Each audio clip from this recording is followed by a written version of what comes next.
Bonjour, je m'appelle Dumbrava Rustic et vous regardez les nouvelles du matin sur la chaîne de télévision Nicoren TV. Nous savons que Nicoren est un village avec un vaste patrimoine culturel. Ici, les gens gardent les monuments et les traditions avec sainteté. Par conséquent, la nouvelle la plus importante de la journée concerne le monument le plus symbolique de Nicoren, à savoir celui qui commémore les victimes de la Seconde Guerre mondiale. Il est de notoriété publique que la Seconde Guerre mondiale a profondément marqué le monde entier. La population du village de Nicoren a également souffert. La plupart des anciens combattants racontent les horreurs qu'ils ont vécues avec tristesse dans la voix.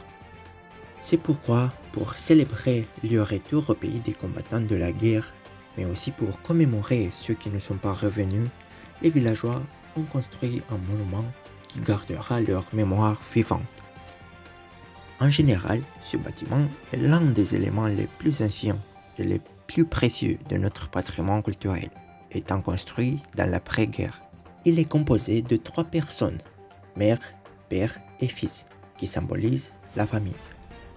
En même temps, si vous regardez attentivement, vous remarquerez que la statue représentant le père est un peu éloignée de la famille, ce qui symbolise la désintégration causée par la guerre.